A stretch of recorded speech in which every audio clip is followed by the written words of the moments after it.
श्री रामचंद्राय नमः।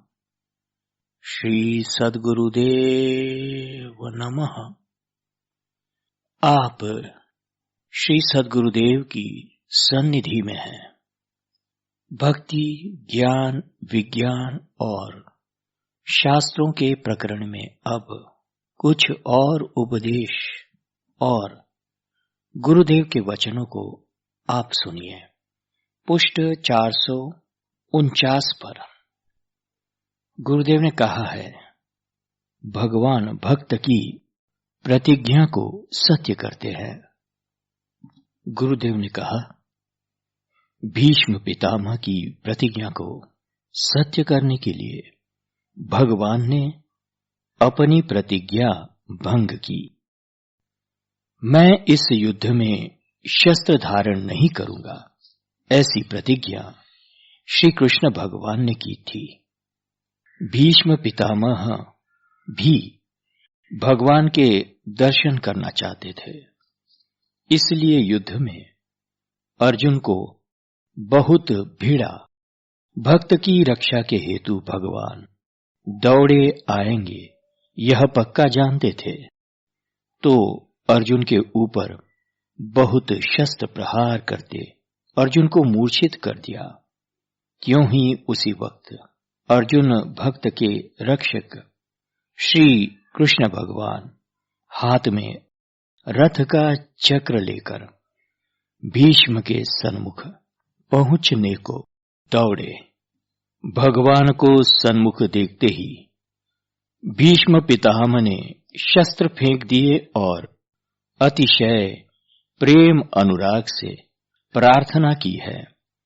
भीष्म कहते हैं, हे दीन बंधो, हे शरणागत वत्सल, हे करुणा सागर प्रभो, आओ, मैं आप ही को सन्मुख देखना चाहता हूं। मेरी दुर्बुद्धि की क्षमा चाहता हूं, जो दुष्ट के अन्न खाने से मेरी इस बुद्धि ने इस प्रकार मुझे युद्ध में अन्याय के पक्ष में उद्युक्त किया है, और आपके दर्शन की चाह ने आपको बहुत श्रमित कर दिया है। परंतु आप प्रणतपाल और प्रणतों की प्रतिज्ञा की भी पूर्ति करने वाले दीन दयालु है प्रभु। सर्व प्रकार से पूर्ण समर्थ होने पर भी मेरी प्रतिज्ञा सत्य करने को इस प्रकार रथ चक्र धारण किए हुए हैं। यह आपकी मेरे ऊपर निःसीम करुणा है। हे सर्वलोकेश्वर समर्थ स्वामी, पधारिए, मेरे प्रभु आइए और आपके सन्निधि में मुझे मुक्त करो। भगवान ने अपने भक्त की वाणी को सदा सच्ची कर दी है। ध्रुव जी ने भगवान के प्रभाव से राजा पिताजी की गोद में बैठूंगा ऐसा कहकर जंगल में तपश्चर्या की। भगवान ने उनकी वाणी सत्य कर दी। उसी प्रकार प्रहलाद जी की वाणी, हां, मेरे भगवान खंबे में हैं, को सत्य कर दिया। भीष्म ने कहा था कि मैं भगवान को शस्त्र धारण कराऊंगा, उनकी वाणी सच्ची कर दी। और फिर भीष्म पितामह जी उच्च कोटि के भक्त ज्ञानी योगी तो है। विष्णु सहस्त्र नाम की स्तुति पितामह ने बाण शैया पर की है। पुष्ट 452 पर गुरुदेव माधुर्य माधुर्य माधुर्य की चर्चा करते हैं। व्रजलीला में कैसी माधुर्य है भगवान की। व्रजलीला में माधुर्य है, गुरुदेव कहते हैं, रूप माधुर्य, वेणु माधुर्य, प्रेम माधुर्य एवं लीला माधुर्य। माधुर्य ही माधुर्य है। भगवान की लीला भगवान की इच्छा से ही होती है। उनके पर कोई दबाव नहीं होता है, हो ही नहीं सकता है। भगवान है अनंत माधुर्य का भंडार। अपने ही माधुर्य के रस स्वाद करने की इच्छा तीव्रतम होती है, तभी इच्छा पूर्ति के लिए ही भगवान लीला विग्रह रूप धारण करते हैं। तभी निर्गुण निरामय निराकार से सगुण शक्तिमान भगवान महाशक्ति को लेकर ही रहते हैं। हमारे लिए कहने समझने के लिए दो है, वास्तव में दो है ही नहीं। लीला रमण में अनन्य भाव को लेकर दो है, उसी तरह लीला हेतु ऋषि महर्षि सिद्ध सूर्यगण इत्यादि भी साथ में हो जाते हैं, क्योंकि माधुर्य रस का आस्वाद ही ऐसा है कि उसकी लिप्सा कभी मिटती ही नहीं है। इस प्रकार भगवान ने ब्रज लीला का माधुर्य समझाया। और अब पुष्ट 463 पर गुरुदेव आत्म साक्षात्कार के विषय में समझाते हैं। कहते हैं गुरुदेव, अज्ञान के निवृत्त होने पर अपरोक्ष आत्म साक्षात्कार होता है, किंतु बुद्धि निर्मूल हुए बिना यह अपरोक्ष ज्ञान का प्रतिभास बुद्धि में आरूढ़ नहीं होता। बुद्धि में आरूढ़ न होने तक जीवन मुक्ति कैसे हो सकती है? इसलिए योग, उपासना, तपस्या आदि की आवश्यकता है। उपासना आदि के द्वारा बुद्धि निर्मल होने पर गुरु कृपा से प्राप्त अपरोक्ष ज्ञान उसमें झलकते हैं। यहां से ही जीवन मुक्ति का आरंभ होता है। जीवन मुक्ति अवस्था में केवल प्रारब्ध कर्म रहता है। प्रारब्ध भोग के समाप्ति के पश्चात परामुक्ति की प्राप्ति होती है। परंतु यदि किसी के ऊर्ध्वलोक में भोग के लिए उपयोगी कर्म अविशिष्ट रहते हैं तो मृत्यु के बाद ऊर्ध्वलोक में जाकर भोग के द्वारा उन अवशिष्ट कर्मों का क्षय करना पड़ता है। आत्म साक्षात्कार सूक्ष्मतम प्रत्यक्ष दर्शन है।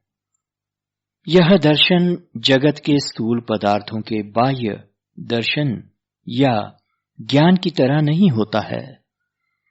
स्थूल पदार्थों के दर्शन व ज्ञान इंद्रियों के और उससे सम्मिलित अंतःकरण की वृत्तियों के द्वारा होता है। तात्पर्य की अंतःकरण की बहिर्मुख वृत्तियों को लेकर इंद्रियों के माध्यम से दर्शन ज्ञान होता है। परंतु आत्म साक्षात्कार में इंद्रियों की बहिर्मुख वृत्तियां बड़ा भारी विघ्न है। आत्म साक्षात्कार में केवल शुद्ध और सूक्ष्म अंतःकरण का होना अनिवार्य है। सावधानी युक्त पुरुषार्थ से अंतःकरण को पवित्र और शुद्ध बनाना चाहिए। अभ्यास से एकाग्र बनना चाहिए। विपरीत संस्कारों का निरसन करके अंतर्मुख बनना चाहिए। केवल पवित्र, एकाग्र और सूक्ष्म अंतःकरण अंतर्मुख होकर आत्मा साक्षात्कार प्राप्त कर सकता है। बाकी तो सब गपाड़ा ही है। अंतर्मुख वृत्ति की एकाग्रता से माया के अंतिम आवरण को हटाना पड़ता है और तभी ब्रह्मत्व का बिल्कुल स्पष्ट दर्शन और अनुभव होता है।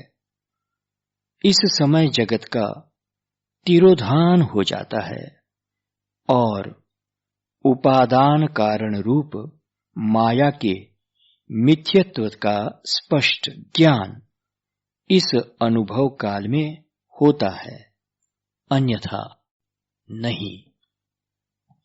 आगे इसी पुष्ट पर भगवान कहते हैं, गुरुदेव कहते हैं, आनंद निज स्वरूप है।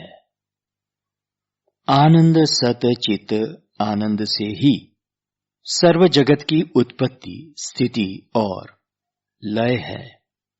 विश्व का समस्त व्यापार आनंद के द्वारा और आनंद की प्राप्ति के लिए है। सभी को आनंद की चाहना बनी रहती है। इसके लिए ही समस्त जीव मात्र व्यवहार कर रहे हैं, कारण कि सबकी उत्पत्ति सच्चिदानंद आनंद तत्व से ही हुई है। आगे गुरुदेव समझाते हैं पुष्ट 469 पर, 469 पर, कहते हैं महा अमल राम रस। समझाते हैं गुरुदेव कि शराब आदि का अमल यानी कि नशा तो 2-4 दिन में उतर भी जाता है, प्रति निर्वेद भी आ सकता है, ग्लानि व्यथा भी होती है, कुपरिणाम तो प्राप्त होते ही हैं, परंतु राम अमल तो बस राम अमल है। संसार का अस्तित्व ही मिट जाता है, सब कुछ राम हो जाता है।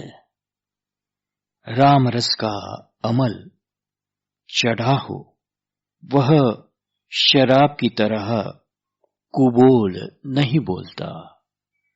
अभिन्न अनुभव होना, भक्त तो यही अनुभव सशरीर स्वदेह में होकर पाता है और इससे ऊपर चेतना के चेतनेश्वर पुरुषों के पुरुष पुरुषोत्तम भगवान के सन्निधि के रस स्वादन की मस्ती में रहता है, रस स्वाद की मस्ती में रहता है।